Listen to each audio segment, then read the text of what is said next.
안녕하세요, 구독자님들. 저는 처음 인사드리는 30대 중반의 결혼 1년차 여자입니다.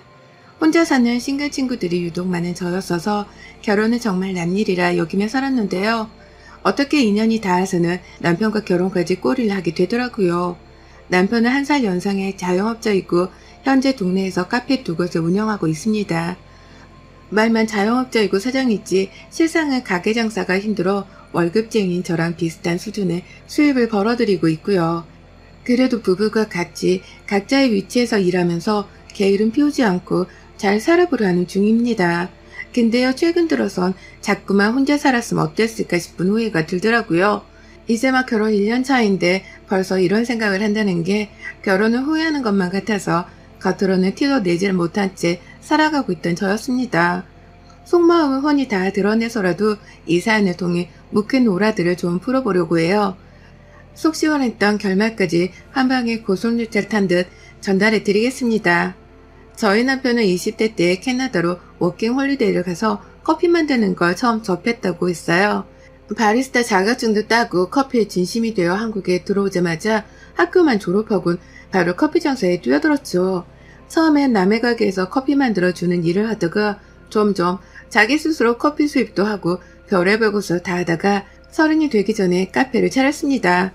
저랑 결혼하기 직전에 한 곳을 더 차려내 지금은 2곳을 운영 중이고요. 다들 아시다시피 여기저기 카페들이 넘쳐나는 바람에 남편의 가게가 그리 돈을 많이 벌어오지 못했어요. 그냥 입에 풀칠을 안 할 정도로만 단골 손님들 위주로 돈을 챙겨오는 구조였죠. 그런 남편의 사정을 잘 알던 저는 결혼하고 나서도 직장을 그만두기는커녕 혼자 직장을 꾸준히 다니면서 정기적으로 나오는 월급이라도 따박따박 챙겨왔습니다. 남편도 제가 그렇게 해주길 바라는 눈치여서 단 한 번도 직장을 그만두고 카페를 돕겠다 말 자체를 꺼내본 적이 없었네요. 그렇게 지금껏 1년을 잘 버텨온 채 부부 생활을 유지 중이었고요. 결혼하면 힘든 건 돕고 즐거운 일이 있으면 기쁨을 나누며 한마음 한뜻이 되어 살면 그만인 줄 알았습니다. 어릴 적부터 스스로 고생하고 부딪혀서 카페까지 차려낸 남편을 굳게 믿었어요. 열심히 살아왔던 만큼 앞으로도 가정에 열심히 충실하며 살 거라고 말이죠. 하지만 제가 연애하며 겪은 남편의 모습은 결혼 후 사뭇 다른 점을 보였어요. 결혼해보니까 남편의 입에서 욕이 나올 정도로 마마 보이더라고요. 그 무시무시하다는 마마보이 남편이 하필 내 남편으로 딱 걸린 것이었습니다. 주변의 시댁과의 갈등, 그리고 남편이 마마보이라는 비슷한 문제 때문에 저 결혼할 때 이혼을 해버린 친구가 하나 있어서 저의 긴장감을 극도로 날렸었어요. 그 친구의 말로는 마마보이인 남편이랑은 한시라도 더 살았다간 숨통이 끊어질 것 같아서 살기 위해 이혼을 했다고 하는데 나도 곧 그 친구처럼 숨통이 끊어지는 경험을 하려나 싶어 걱정이 태산 같더라고요.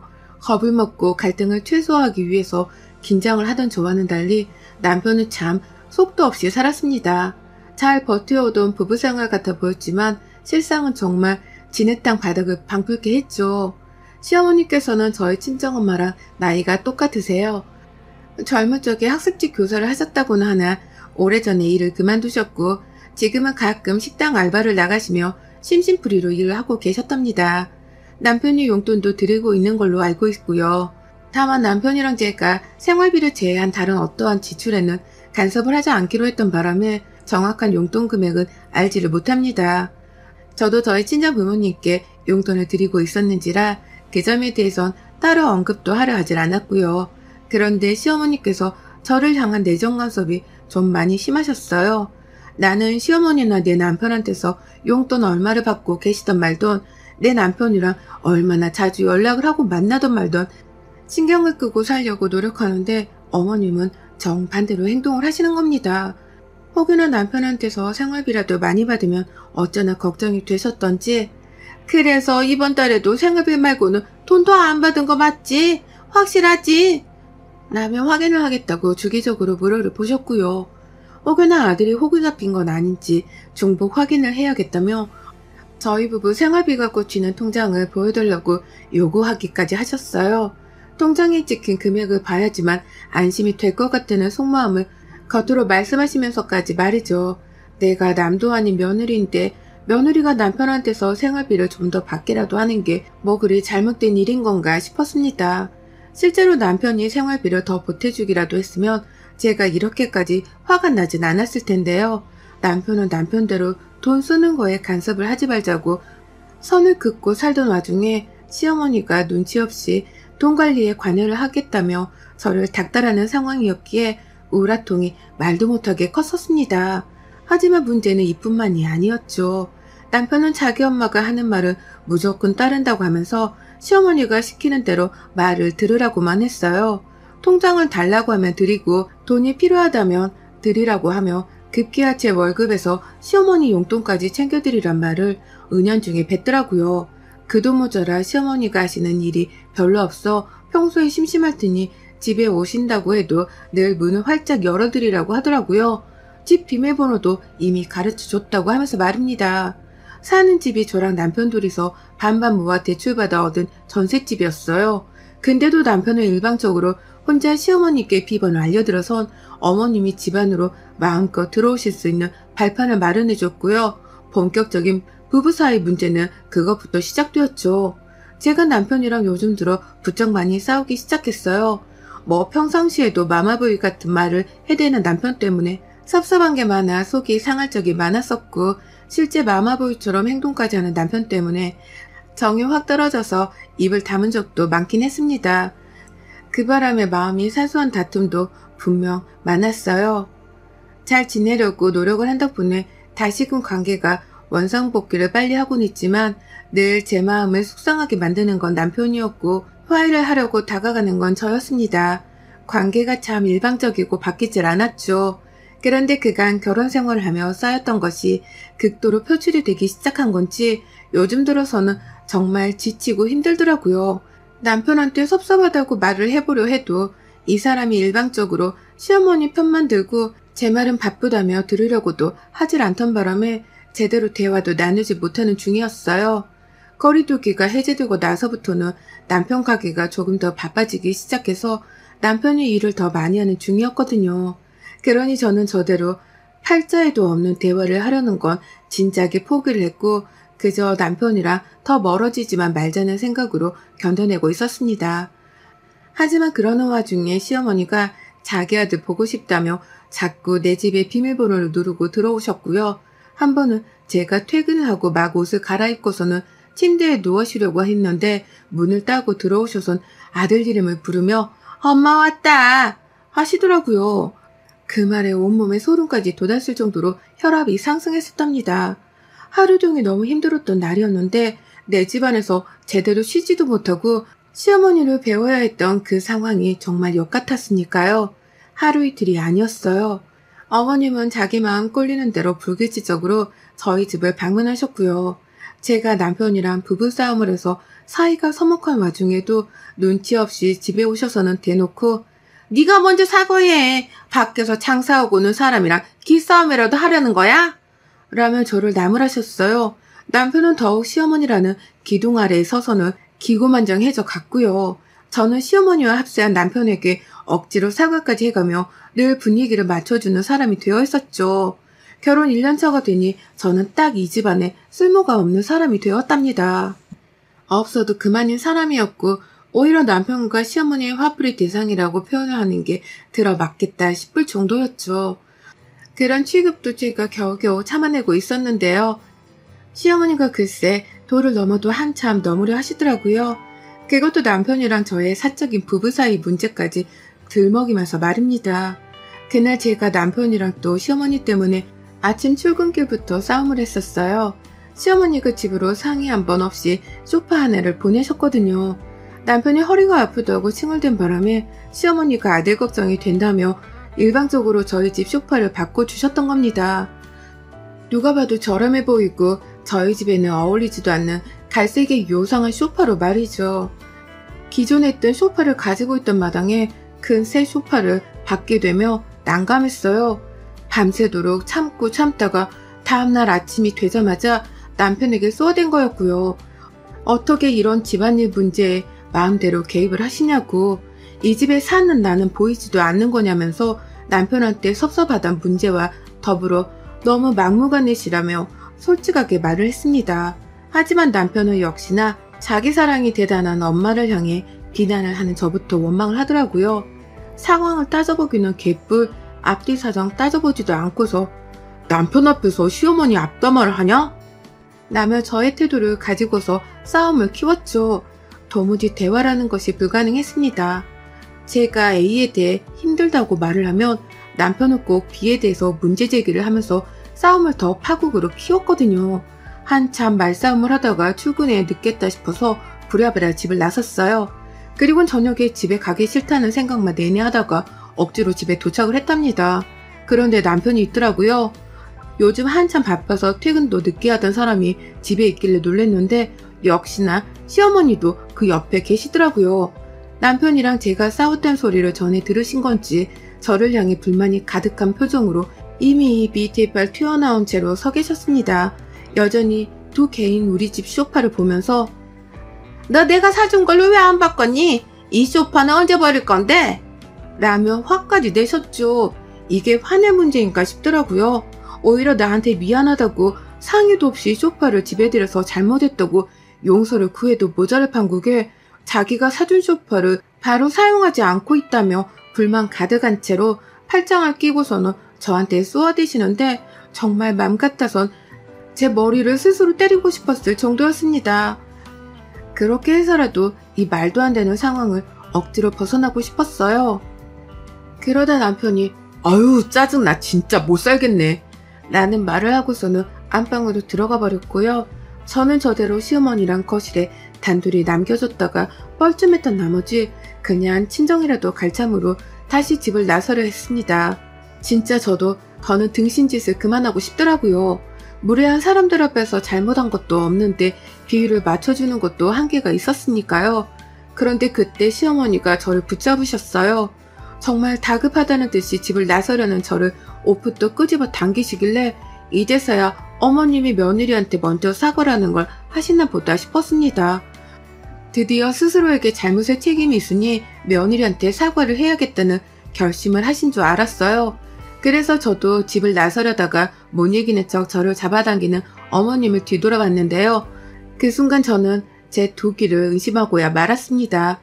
따스하게 저를 붙잡고서는 나가지 말라 회유라도 하실 줄 알았던 어머님은 제가 생각하던 상상했던 것과는 정반대의 표정으로 나리선 채를 절 노려보고 계셨어요. 그리고 바로 나리선 표정만큼이나 날카로운 말투로 제게 쏘아대셨답니다. 너 출가해니 어디 가려는 거야? 집이라도 나가려는 거야 이 시간에? 라면서 말이죠. 그리고는 숨도 쉬지 않고 다음 말을 뱉어내셨어요. 내가 말했지? 너 출거해인이라고. 네 서방이랑 싸움을 했으면 얼른 가서 손이 파리 되도록 빌며 수그려야 할 거 아니야. 라고 하면서 제가 지금 사과를 해야 하는 거라는 헛소리를 하시더라고요. 나는 아무것도 잘못한 것이 없이 이 상황을 맞닥뜨렸는데 시어머니는 오히려 제가 남편에게 싹싹 빌면서 사과를 해야 한다고 절 끌고 안방 앞까지 가셨답니다. 남편은 안방 안에서 문을 활짝 열어놓곤 저 들으라는 식으로 소리를 쳤어요. 사과 안 받아. 목소리도 듣기 싫으니까 가고 싶은 곳으로 집 나가라고 해. 라면서 제가 하지도 않은 사과를 안 받겠다고 벌써 벽을 치더라고요. 그러니 시어머니는 남편의 말에 더 호들갑을 떠시며 제 귀에 소리치셨죠. 네 서방 지금 화 단단히 났잖아. 그러면 네가 네 남편 팔가락이라도 핥으면서 용서를 구해야 할 거 아니야. 네가 왜 이 집에 시집을 왔는데? 내 아들 비위 맞추고 잘 살라고 내가 결혼 허락까지 해줬더니만 뭐하고 있는 짓이야 이게? 라고 말이죠. 그러면서 한 손으로는 제 팔뚝을 자꾸만 때리시며 안방에 들어가라 보채셨고 급기야 제 등을 안방으로 밀어버린 후 문을 닫으며 말씀하셨습니다. 정네 남편 화가 안 풀리겠다 싶으면 네 몸뚱이라도 받치든가. 가시네가 몸뚱이 둬서 뭐 할라고. 라고 하면서 안방의 불까지 친히 꺼버리시고는 문을 쾅 닫으셨어요. 그 순간 안방 안에는 암흑이 서렸지만 제 속만큼은 타오르는 불길로 환했습니다. 저 미친 시목을 부부싸움을 한 남편한테 발가락을 핫뜨란 소리를 하더니 급기야 몸뚱이를 팔라는 막말까지 퍼부으며 나를 사지로 몰아냈구나 싶었으니까요. 상황 파악이 뒤늦게야 들기 시작했고 그로 인해 머리가 어질어질했습니다. 그 와중에 남편은 정말 저랑 합방이라도 하고 싶었던 건지 개스름한 소리까지 내면서 벨트 푸는 소리가 들리더라고요. 그 바람에 저는 딱 맹수라도 본 듯 괴성을 질러가며 안방 안에서 난리를 피웠어요. 너 그거 다시 안 묶어? 이것들이 진짜 쌍으로 돌았나? 라는 폭언과 함께 안방문을 열고서는 안방불을 켰습니다. 남편은 제 비명에 놀랬던지 얼어붙어 있었으나 정말로 벨트는 반쯤 풀려 있었고요. 저는 그 꼴을 보자마자 이 마마보이 새끼가 이젠 하다하다 같이 자란 소리까지 니네 엄마 말을 쳐듣고 앉아있냐? 하, 진짜 더럽고 소름 돋아서 더는 상종을 못하겠네. 라며 눈이 뒤집혀 소리를 치다가 침대 위로 갔어요. 베개를 들고 남편의 얼굴에 쳐대면서 더 이상 너랑 못 산다는 소리를 몇 번이고 뱉어냈습니다. 그러면서 있는 힘껏 나가 죽으라며 베개로 머리통을 쳐댔죠. 시어머니는 갑작스레 들려오는 비명에 안방으로 오셨다가 아들이 며느리한테 맞고 있자 저만큼이나 눈깔이 뒤집혀서는 절 말리겠다고 팔을 부여잡으셨는데요. 저는 그런 시어머니를 침까지 뱉어가면서 더러우니까 내 몸에 손대지 마! 라는 말과 함께 직접 뿌리쳤어요. 나를 잡은 시몬 팔을 꺾어버리고서는 어따 손대? 어따 감히 손을 대?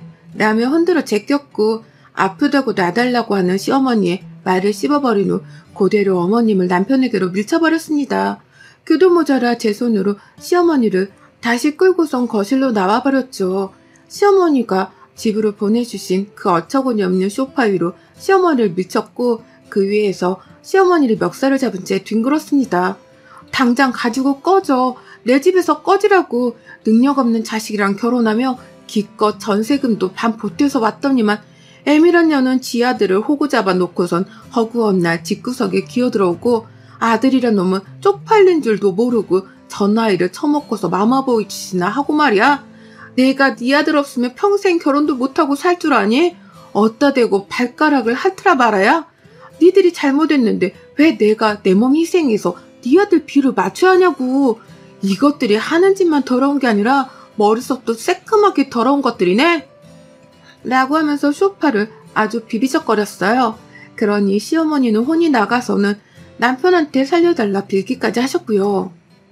남편은 가뜩이나 마마보이는 와중에 시어머니 입에서 살려달라고까지 하니 눈이 뒤집혀 저를 떼어냈어요. 하지만 그런 남편을 훑어보며 나온 제 말에 남편은 기가 막히단 표정과 동시에 말도 안 된다는 표정으로 저를 하염없이 바라봤죠. 제가 그랬거든요. 하찮은 새끼, 그냥 니네 엄마랑 재혼해서 잘 살아봐. 나는 여기서 너랑 완전히 끝이야. 라고 말입니다. 그리고는 정말로 이혼을 하자는 말과 함께 옆에 서 있는 시모의 어깨빵까지 하는 대범함을 보이며 제 짐을 챙겼어요. 더 이상 내 시모도 아니니 잘 보일 이유가 없었기에 시모 앞에서 건방도 떨었고 집안에 있는 내 물건이라는 물건은 바리바리 챙기다 못해 용역까지 부른다고 24시 이사업체를 찾기 시작하니 그제서야 절 붙잡더라고요. 이게 무슨 말 같자는 상황이냐면 자기 엄마가 사준 소파 때문에 이혼을 하는 부부가 어딨냐 하면서 말이죠. 여태 우리의 싸움 그리고 우리의 이혼이 시어머니의 고작 소파 하나 때문인 줄로만 아는 남편을 저는 더는 말도 섞기 싫었습니다. 저런 머저리 같은 놈이랑 1년이나 살았다고 생각을 하니 없던 두통이 다 올라오더라고요. 평생 그렇게 생각하고 살란 말을 남기곤 용역이고 뭐고 일단 집을 나왔고 하루 종일 핸드폰 꺼놓고 숙박시설에 있다가 다음날 바로 이혼 서류를 보냈습니다.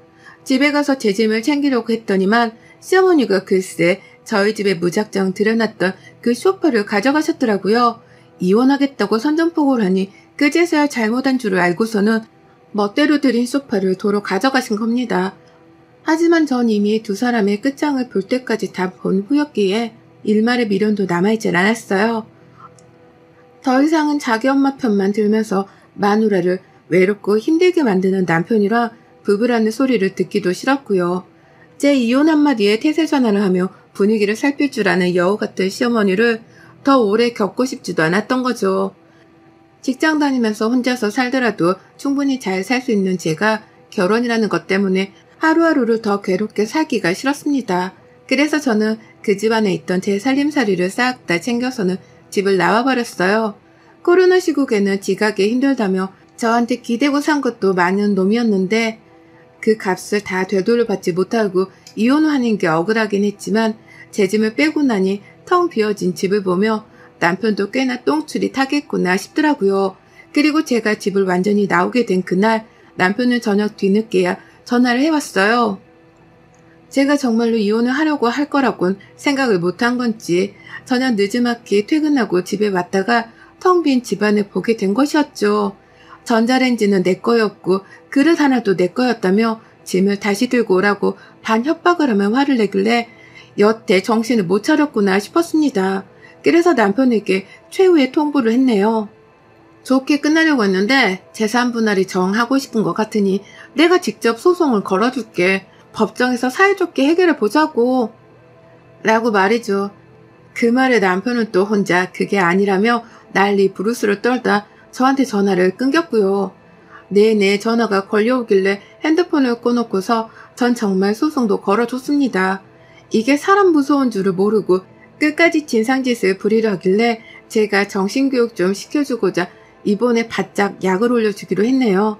지엄마한테 전화해서 제가 한 짓을 고자질하며 서럽다고 힘들어하고 있을 남편놈을 상상하니 벌써부터 도끼가 올라와 죽겠습니다. 제대로 밟아줘야겠다는 생각으로 시어머니께도 소장을 제 손으로 복사해서 우편으로 전달했는데요. 어머님은 제가 또 발악을 하며 덤벼들까 겁이 나시는 건지 의외로 소곤소곤 연락을 해오셨어요. 정말 이렇게까지 해야 하냐고 당신 아들이 지금 힘들어 죽으려 한다고 말이죠. 하지만 전 어머님이 어떤 말씀을 하시든 간에 오히려 제 성질을 건드리는 거니 입 좀 다무시라 쐐기를 박아드렸습니다. 아들 편 그만 들고 독립적으로 내버려 두기나 좀 하라고. 어딘 제가 건방지게 훈육 좀 해드렸더니만 입을 끙끙거리며 앓는 소리로 내시다가 그래 알아서 해라 라는 말과 함께 전화를 끊어버리셨어요. 그리고 결국 남편은 그날 소송을 취하해달라고 합의 연락을 해왔답니다. 소송으로 갈 일까지는 아니고 살림살이 가져간 것들도 돌려달라 하지 않을 테니 소송은 없던 걸로 하자며 아주 싹싹 빌더라고요. 늘 제가 사과를 먼저 하는 입장이었는데 남편한테서 거짓 사과라도 받아내니 얼마나 마음 복잡하던지요. 이혼을 하려고 하고 나서야 사과를 하는 남편이 정말 미워 죽겠었거든요. 결국 전 치사했지만 남편의 사과는 받지 않았습니다. 평생 그러고 결혼 생활을 했던 것에 대해서 남자로서 쪽팔려 하라는 악담을 퍼붓곤 합의를 해주기로 했어요. 원래대로라면 나눌 재산은 별로 없어서 살던 집에서 뺀 전세 보증금 절반 돌려받으면 그만이었거든요. 하지만 남편으로부터 소송 취하 대신 합의금 300만 원을 꽁으로 더 얹어 받았답니다. 제가 챙겨간 가전제품도 남편이 더 이상 터치를 안 하기로 했고요. 그래서 전 기쁜 마음으로 이 돈을 가지고 제주도 여행이나 가보려고 저희 부모님이랑 여행 준비 중이에요. 예전 같았으면 이혼이 무슨 인생의 빨간 줄인 것 마냥 부끄러웠을 텐데 지금의 저에게 이혼은 다시 한번 잘 살라고 하늘이 내려준 동아줄과 같답니다. 그래서 남편한테 받은 합의금으로 다시 시작하는 제 인생 기분 좋은 여행하며 멋들어지게 시작해 보려고요. 여러분의 생각은 댓글로 남겨주세요. 오늘도 시청해주셔서 정말 감사합니다. 안녕하세요. 저는 내년에 마흔을 앞두고 있는 39살 여자입니다. 37이던 재작년에 결혼을 해서 아직 고작 결혼 2년 차인 새댁인데요. 나이를 떠나서 누구보다 젊은 신혼부부 마냥 꽁냥대며 지내보고자 남편이랑 서로 노력도 많이 하며 지내는 중이고요. 제가 오늘 이렇게 사연을 적게 된 건 다름 아닌 꼴보기 싫은 제 시누이 때문이랍니다. 학교 다닐 적에도 선후배 언니들이랑 사이좋게 지내고 지금까지도 오래도록 연락하는 지인들이 많은 만큼 인간관계가 참 두텁고 좋은 편인 저인데요. 이런 제게 처음으로 사람을 사귀는 게 어렵다고 느끼게 만들어준 저희 시누이를 이 사연을 통해 전국에 계신 며느리들께 고하고 싶어서 컴퓨터 앞에 앉았네요. 저는 결혼하기 전 직업이 유치원 교사였습니다. 대학을 성적에 맞게 가다 보니 얼떨결에 유아교육과로 진학을 했었는데요.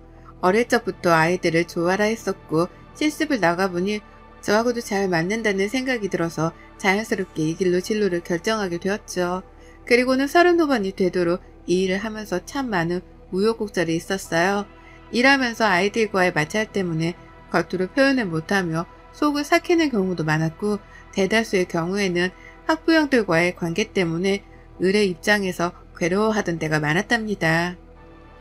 다행히 동료분들과 정말 사이좋게 잘 지내서 오래도록 한 근무지에서 진득히 일을 할 수 있었는데요.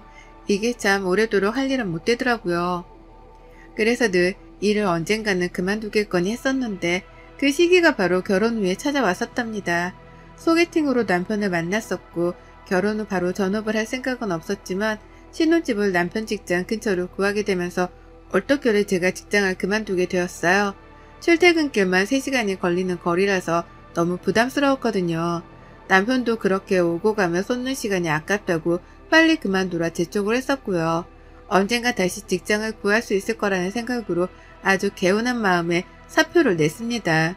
그리고는 어떻게 보면 인생 처음으로 한가로운 나날들을 보내기 시작했던 것 같아요. 저희 부부가 아직 아이가 없거든요. 그래서인지 따로 돌봐야 할 아이가 집에 있는 것도 아니었고 제가 할 일이라고는 살림을 잘하면서 남편 내조만 열심히 하는 것뿐이었습니다. 그렇다 보니 남편이 출근하고 나면 집에서 별로 할 게 없었어요. 그리고 저는 이 시기가 언제 또다시 찾아올지 모른다는 마음으로 느긋하게 보내고자 했었답니다. 제가 모아놓은 돈도 있었기 때문에 제 돈을 써가며 카페도 가고 친구들도 만나고 또 책도 사서 읽으며 여유로운 시간을 만끽했어요. 하지만 이런 저를 아니꼽게 바라보는 시누이만큼은 말릴 수가 없었답니다. 시누이는 저보다 1살 위에요. 남편보다는 어리니까 따져보면 제가 윗사람이긴 했지만 애매한 나이 차이 때문에 서로 맞존대를 하면서 지내기로 합의를 했었답니다. 관계 교통정리는 시어머니가 옆에서 적극적으로 나서서 해주신 덕분에 껄끄러울 일이 없었고요. 신우도 결혼을 했고 아이가 둘 있었어요. 사는 집이 저희 집이랑 그리 가까운 편은 아니었지만 신우가 운전을 할 줄 아는데 차를 타고 오면 20분이 좀 걸리는 거리더라고요. 그래서 마음만 먹으면 한 번 왔다 갈 수 있는 정도였고 그래서인지 결혼 초부터 신우가 저희 집을 자주 찾아왔었어요. 처음엔 나이가 비슷하고 하니까 친구처럼 지낼 수 있겠다며 찾아오더라고요. 아이들을 둘 다 데리고서 말이죠. 먼저 다가와주는 신우가 고마워서 처음엔 저도 두 팔 벌려 환영을 했었답니다. 아이들을 데리고 오니까 오면 맛있게 먹으라고 과일도 내어주고 음료도 내어주고 또 장을 볼 때에는 언제 신우네가 올지 모른다면서 일부러 제가 먹지도 않은 과자를 사놓기까지 하면서 신경을 썼어요. 근데 이게 참 언젠가부터는 굉장히 껄끄러운 상황을 유발하더라고요. 이를테면 신우가 저를 어린이집 교사, 그러니까 자기 아이들의 교사 취급을 한다는 것이었죠. 제가 결혼 전에 유치원 교사라고 소개를 했을 때에도 신우이는 어머 우리 애들 맡기면 딱 좋겠네 라는 살짝 이해하기 힘든 말을 하면서 저를 반겼던 이력이 있었답니다. 자기 애들을 저한테 맡기면 딱이겠다고 너무나 좋아를 하면서 물개박수를 치더라고요. 그땐 몰랐어요. 신우가 그저 애들 키우는 데 노하우가 있는 저를 믿음직스러워하면서 보이는 반응일 뿐이라고 생각을 했거든요. 그런데 결혼하고 나서 보니 이건 정말 뜻밖이었습니다. 매번 아이들을 다 데리고서 집을 찾아오는 게 이상하다 싶었더니 저한테 애들을 맡겨놓고 싶어서 그랬던 거더라고요. 와서는 애들만 맡겨놓고 잠시 외출을 해야 한다면서 나가는 일이 수두룩해졌고요. 그렇게 나가서는 소식이 깜깜하더니만 저녁이 다 되어서 저희 남편이 퇴근하기 전에야 집으로 돌아와 자기 애들을 데리고서는 갔답니다. 그러면서 제대로 고맙다는 말조차 하질 않았어요. 그냥 애들이랑 무슨 문제는 없었는지, 애들은 뭘 먹고 뭘 하고 있었는지 등등 학부형들이 어린이집 교사한테 물어보는 것과 똑같은 질문을 해댔답니다. 그러니 저도 눈치를 챘죠. 아, 이 사람이 나를 가족으로 보는 게 아니라 아이들을 맡겨줄 보모 따위로 보는구나 라고 말이죠. 유치원 학부형들은 제게 월급이라도 줬으니 제가 보고를 할 의무가 있었지만 시누이는 아니잖아요. 저한테 돈 한 푼 주지도 않으면서 애들을 그냥 맡겨놓고 가는 게 정말 꼴불견이었답니다. 하지만 이보다 더한 문제는 따로 있었어요. 애들을 맡겨놓은 것보다 더한 문제점을 가지고 있었던 겁니다. 신우가 저희 집으로 찾아오는 것까지는 그렇다 쳐도 집 밖에서까지 저를 대하는 태도가 어쩔 때 보면 정말 이해하기 힘들더라고요. 제 집안에서는 어린이집 교사 취급을 하더니 집 밖에서까지 저를 대하는 태도가 어쩔 때 보면 정말 이해하기 힘들더라고요. 제 집안에서는 어린이집 교사 취급을 하더니만 집 밖에서는 거기에서 좀 더 나아가 자신이 부리는 가정부 정도로 취급을 했답니다. 그걸 느낀 건 결혼 초 시댁에서 모임을 가질 때였죠. 시어머니랑 제가 서로 연락도 자주 하면서 지금까지 친하게 지내고 있었거든요. 어머님이 저 부담스럽지 않게 늘 먼저 챙겨주시고 또 거리를 먼저 두려고 노력도 해주시는지라 제가 먼저 다가가려 하면서 사이좋게 지내려고 하는 편이었습니다. 그러니 생신 때에는 제가 뭔가를 해드리고 싶은 마음에 시댁으로 가 생신상이라도 차려드렸죠. 그런데 신우가 그걸 보더니만 혹 했더라고요. 제가 멀끔하게 가족들이 다 먹을 수 있을 만큼의 음식들을 항상 차려냈니 가정부로 딱이겠다 싶었던 겁니다.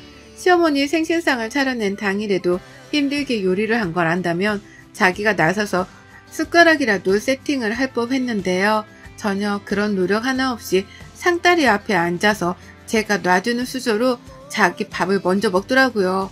먹다가 자기 애가 물을 찾으니 저한테 물을 갖다 달라며 당연하다는 듯 손가락질을 하며 부르기도 했고요. 시어머니가 그런 거 내 엄마가 하라며 신우이를 나무라 주신 바람에 신우가 입이 삐쭉 튀어나온 채로 직접 물을 떠오긴 했지만 그때부터 낌새가 있었어요. 저를 하대하는 낌새 말이죠. 그리고 그 낌새는 점점 갈수록 대담해져 갔답니다. 제가 직장도 그만뒀고 집에서 여유를 부린다는 걸 잘 알아서 그런지 꼭 전화를 하면 할 거 없지? 라고 확인 사살을 하듯이 먼저 첫마디를 꺼냈어요. 그리고는 집에서 설거지도 하고 청소기도 돌리고 뭐 별 볼 일을 하고 있다고 말을 꺼내면 그런 건 됐고 라고 공감을 못하겠다는 듯 말을 잘라먹었죠. 그리고는 본론을 꺼냈습니다. 얘들을 데리고 또 집에 가겠다고 한다거나 저번에 만든 엄마 생신상 위에 반찬들을 해달라는 말을 했죠. 그때 먹었던 게 너무 맛있었다면서 요리법을 알려달라고 하더니만 급기야 똑같은 맛을 내 자신이 없다는 애매한 대답을 하며 직접 해주면 안 되냐? 라면서 대놓고 제게 반찬을 만들어달라 시켰습니다. 거절을 할 수 없었어요. 집에서 정말 할 게 없는데 반찬을 해달라고 하니 제가 뭐라고 거절을 할 수 있었겠냐고요. 너무 맛있어서 그런 거라면서 칭찬을 늘어놓으면서 부탁을 하니 그 말을 거절하기가 힘들었습니다. 그래서 한두 번씩 음식을 해다가 건네줬고요. 신우이는 반찬을 가지러 오겠다고 저희 집에 오더니만 그 길로 자기 애들을 맡겨놓고서 또 외출을 몇 시간씩 하다가 다시 집으로 돌아오곤 했죠. 그리고는 반찬이랑 자기 애들을 데리고서는 그제서야 집으로 돌아갔고요. 말 그대로 저는 신우에게 책 잡힌 호구와 다름이 없었답니다. 지금 이렇게 사연을 적으면서 보니 제가 정말 한심하다 못해 답답한 호구였는데요. 그 당시에는 내가 호구인지를 정말 몰랐어요. 그냥 내 음식 조화를 해주는 신우가 고마웠고 또 자주 찾아와 주는 게 다 관심인 줄 알고서 불편하지만 감내하려고만 했었죠. 그게 점점 도가 지나쳐가기 시작하고 정도가 빈번해지니 그제서야 불편함이 너무 커지기 시작한 거였답니다. 나를 얼마나 우습게 하면 내 집에 와서 얘를 맡겨놓는 것에 저리 지 멋대로 하는지에 대해서 슬슬 이해를 해보려 하기 시작한 거죠. 그러다 결론이 났습니다. 신우는 나를 전혀 배려하지 않는다는 걸 말입니다. 그걸 알고 나니 신우를 대하는 게 많이 어려워졌고 그래서 웬만하면 연락 자체를 최대한 피해버리려고 했어요. 그런데 신우가 뚝심을 박아버렸네요. 그것도 제 머리에 쾅 하고 말이죠. 정말 갑작스러운 연락이었습니다. 집에서 빨래 다 널고 정말 잠깐 소파에 앉아 TV를 켜서 보고 있는데 신우한테서 아주 다급하게 연락이 왔어요. 지금 당장 자기 집으로 좀 올 수 있냐고 하면서 말이죠. 당장 외출 생각이 없던 저였기 때문에 지금 당장은 힘들다면서 거절을 한번 했습니다. 하지만 신우가 그러더라고요. 애들이 저를 너무 보고 싶어 하는데 자신이 너무 힘들어서 저희 집까지 갈 수가 없다고 말이죠. 자기를 한번 살려주는 셈 치고 집으로 와주면 안 되겠냐고요. 집에 오면 먹을 것도 다 있으니 마음껏 먹고 마시고 놀며 자기랑 같이 있어달라고 말이죠. 저희 집에만 오면 애들 키우는 게 힘들고 버거워 죽겠다며 한두 번씩 죽는 소리를 해대던 신우였습니다. 그랬기 때문에 이번에도 힘들다는 신우의 말에 제가 뭘 어떻게 계속 거절만 할 수는 없었네요. 그러니 한참 거절을 하고 또 하다가 저만큼이나 와달라고 한참 매달려대는 신우의 말에 승낙을 하고야 말았고요. 그렇게 집으로 찾아갔더니만 이게 저랑 장난을 하는 건가 싶더라고요. 가보니 집이 개판인 거예요. 그리고는 신우 큰애가 저를 보며 말했습니다. 우리 집에 손님이 엄청 와요. 엄청 많이 와서 엄마가 지금 바빠요. 라고 말이죠. 이게 무슨 소리인가 싶었어요. 저한테만 애들 보러 와달라고 방금 전에 그리 매달리며 말을 한 게 바로 신우였는데 이 집에 저 말고 다른 손님들이 엄청 온다는 거예요. 그걸 증명이라도 하듯 신우의 부엌은 정말 개판 5분 전이었습니다. 오만 음식들이 조리조차 되질 않은 채 그냥 산더미처럼 쌓여 있었고요. 신우는 아주 뻘쭘하단 표정을 지으며 그제서야 실토를 했어요. 나 이따 우리 남편 친구들이 집에 오는데 내가 혼자서 뭘 할 줄 알아야지. 내가 이것 때문에 부른 건 아닌데 이왕 온 김에 도와주면 안 되나? 라고요. 맞존대를 하기로 해놓고서 반말 아주 쳐 웃어가며 써대는데 와 주먹을 부르더라고요. 하지만 별 방도가 없었습니다. 일단 제가 신우의 집에 도착을 한 상황이었고 신우가 죽는 소리를 또 해가며 도와달라고 하니 제가 도와줄 수밖에요. 그렇게 저는 얼떨결에 요리를 시작했고요. 저는 무려 반나절 내내 옆에서 빨리 만들어내야 한다는 신우의 재촉 소리를 들어가면서 상다리 부러져라 요리를 완성했습니다. 어떡하냐면서 시간이 다 되어간다면서 눈에 동공이 풀려서는 죽는 소리만 해가며 보채는 신우의 태도 때문에 제가 오히려 긴장이 되고 서두름을 느끼고선 마구잡이로 요리를 했어요. 그 와중에 애들도 봐야 한다면서 혼자 짜증이란 짜증을 다 부려가며 자식들의 응석까지 들어주는 신우를 보니 없던 동정심까지 마구잡이로 솟아 올라왔습니다.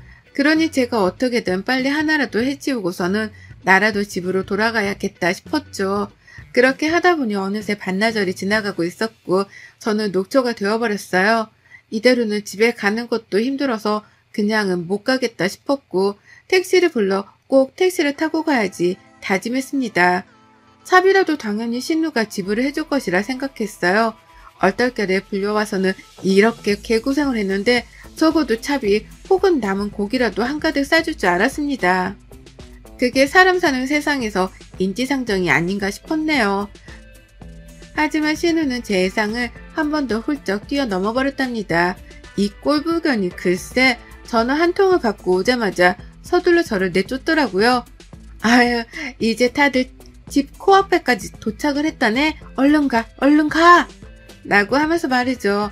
고생은 제가 다 했는데 음식은 자기가 다 준비를 한 것처럼 보이고 싶었던지 저보고는 빨리 집으로 가라고 내보내려 재촉을 하는 겁니다. 전 순간 제가 이 집의 우렁각시인 줄 알았어요. 집주인이 오기 전에 서둘러 돌아가야 하는 우렁각시 말이죠. 기껏 요리를 다 차려놨더니만 고맙다는 말을 채 듣기도 전에 저는 집에 가란 소리부터 들으면서 쫓겨날 판이었습니다. 기가 막혀서 등 떠미는 신우를 쳐다보며 저도 모르게 돌 하루방 마냥 제자리에 우뚝 서버렸어요. 정말 기분이 너무 더러워서 이대로는 집에 못 들어가겠더라고요. 이대로 집에 가라고요? 저보고 이대로요? 빈손으로요? 뭐라도 안 주세요? 갑자기 와서 요리를 해달라고 하길래 몇 시간이 넘게 부엌에 서 있기만 한 채로 요리를 했는데 저한테 고맙다는 말조차 안 하시네요. 제가 무슨 이 집 종살이를 하는 것도 아닌데 라고 하면서 지금 행동이 너무 섭섭하다며 실토를 해버렸습니다.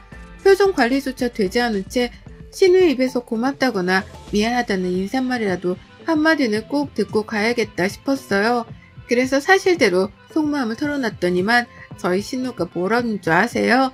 전 정말 제 귀를 의심했답니다. 신우가 글쎄 섭섭하다고 서 있는 저를 보면서 긴 한숨을 섞으며 말하는 거예요. 아니 그럼 뭐야, 내가 가족 사이에 고맙다고 큰자리라도 올려야 해? 그거 원해서 지금 이러고 서 있는 거야? 너가 요리했다고 내 남편 친구들한테 자랑이를 하려고? 그걸 원해서 이러는 거야? 라고요. 오히려 저를 향해서 적반하장으로 큰소리를 텅텅거리며 내더라고요. 그러면서도 저에게 진심으로 신경을 쓰기는커녕 그 사이 남편 친구들이 집에 도착을 할까봐 전전긍긍하면서 너 안 가니? 너 지금 가야 한다니까? 라며 나가라, 재촉을 했습니다. 신우의 차가운 태도, 음식을 다 해놨으니 이제 더 이상 제가 필요 없다고 건방지게 굴어대는 그 태도를 보고 저는 정말 깊은 후회를 했습니다. 내가 뭐 좋을 게 있다고 신우의 집에 기어코 와서는 그 음식을 또 하라는 대로 다 만들었나 싶어서 말이죠. 그 구역에서 내가 호구인지를 모르면 바로 내가 호구라고 하더니만 내가 딱 그 짝이구나 싶어서 헛웃음까지 튀어나왔어요. 제가 막 웃어가면서 고삐가 반쯤 풀린 표정을 짓자 신우도 그제서야 긴장을 하긴 하더라고요. 제가 잠시 정신이 나갔나 싶어서 새그머니 얼굴을 더 빤히 바라보면서요. 그러면서 그제서야 신우가 묻더라고요. 뭐 수고비라도 줘? 라고요. 하지만 전 수고비고 뭐고 다 소용이 없었습니다.